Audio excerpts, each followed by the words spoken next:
രാജ്യത്തെ ഏറ്റവും പ്രായം കുറഞ്ഞ നഗരസഭാധ്യക്ഷയെന്ന ഖ്യാതിയോടെയാണ് കഴിഞ്ഞ ഡിസംബറിൽ പാലാ നഗരസഭയിൽ ദിയ ബിനു പുളിക്കണ്ടം അധികാരത്തിലേറിയത്. എന്നാൽ UDFുമായുണ്ടായ തർക്കത്തിനൊടുവിൽ ഒരു വർഷം പിന്നിടും മുൻപേ ദിയയ്ക്ക് കസേര നഷ്ടപ്പെട്ടിരിക്കുകയാണ്. UDF സ്വതന്ത്ര കൂട്ടായ്മ സഖ്യത്തിലുണ്ടായ തർക്കം മുതലെടുത്ത് LDF കൊണ്ടുവന്ന അവിശ്വാസ പ്രമേയത്തെ ചില കോൺഗ്രസ് അംഗങ്ങൾ വിപ്പ് പോലും ലംഘിച്ച് പിന്തുണച്ചതോടുകൂടിയാണ് ദിയ പുറത്തായത്.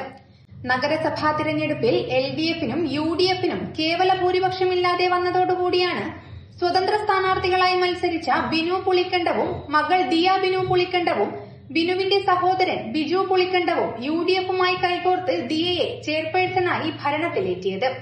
കോൺഗ്രസിലൂടെ തിരഞ്ഞെടുപ്പ് രാഷ്ട്രീയത്തിലെത്തിയ ബിനു പുളിക്കണ്ടം ഇടതുപക്ഷത്തോടൊപ്പവും BJPക്ക് വേണ്ടിയും മത്സരിച്ച ശേഷമാണ് സ്വതന്ത്രനായി രംഗത്തെത്തിയത്.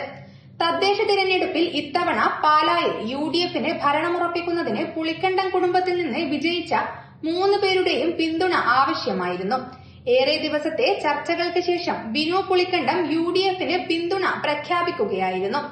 ആദ്യ ടൈമിൽ ദിയ പുളിക്കണ്ടത്തെ നഗരസഭാധ്യക്ഷയാക്കുകയെന്ന ധാരണയോടുകൂടിയായിരുന്നു പിന്തുണ. കോൺഗ്രസ് വിമതയായി ജയിച്ച മായ രാഹുലിനെ വൈസ് ചെയർപേഴ്സണുമാക്കി.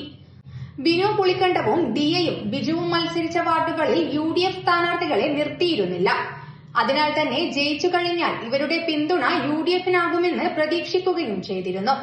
ബിനു പുളിക്കണ്ടം 2 തവണ പ്രതിനിധീകരിച്ച 15ാം വാർഡിൽ നിന്നാണ് മകൾ ദിയ ജയിച്ചു കയറിയത്.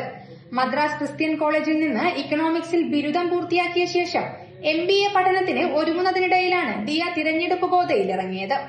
കന്നി മത്സരത്തിൽ തന്നെ തിളക്കമാർന്ന വിജയം സ്വന്തമാക്കിയ ദിയ ഒടുവിൽ പാലാ നഗരസഭയുടെ അധ്യക്ഷ പദവിയിലെത്തി ചരിത്രം സൃഷ്ടിക്കുകയായിരുന്നു. എന്നാൽ അധികാരത്തിലേറി മാസങ്ങൾക്കുള്ളിൽ തന്നെ ദിയയും കോൺഗ്രസും തമ്മിൽ തർക്കം തുടങ്ങി. നഗരസഭയുടെ കൊട്ടാരമറ്റം ബസ് സ്റ്റാൻഡ് DYFI ജില്ലാ സമ്മേളനത്തിനായി വിട്ടുകൊടുക്കാനുള്ള തീരുമാനത്തെ തുടർന്ന് നഗരസഭയിൽ ഭരണമുന്നണിയിൽ തന്നെ ഭിന്നത രൂക്ഷമായി. ഭരണമുന്നണിയിലെ സ്വതന്ത്രാംഗങ്ങളായ നഗരസഭാ ചെയർമാൻ ഉൾപ്പെടെയുള്ളവർ ഇടതുപക്ഷ നീക്കത്തിന് ഒത്താശ ചെയ്തു കൊടുത്തുവെന്ന് കോൺഗ്രസ് അംഗങ്ങൾ ആരോപിച്ചു.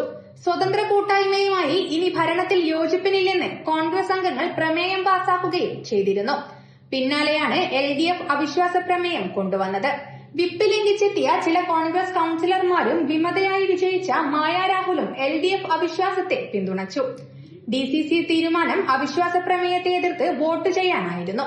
എന്നാൽ ചില കോൺഗ്രസ് അംഗങ്ങൾ വിപ്പ് സ്വീകരിക്കാൻ പോലും കൂട്ടാക്കിയില്ല.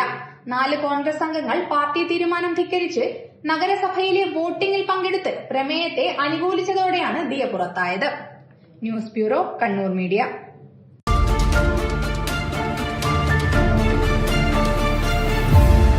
വിവാഹ പർച്ചേസുകൾക്ക് കുറഞ്ഞ പണിക്കൂലിയിൽ സ്വർണം മുൻകൂട്ടി ബുക്ക് ചെയ്യാൻ അഡ്വാൻസ് ബുക്കിംഗ് സ്കീം. പണിക്കൂലിയിൽ 50% വരെ ഡിസ്കൗണ്ട് നേടാൻ മൈ ഗോൾഡ് സേവിംഗ് സ്കീം. പണിക്കൂലി ഒന്നുമില്ലാതെ സ്വർണ്ണാഭരണം സ്വന്തമാക്കാൻ ഗോൾഡൻ പട്ട് സ്കീം.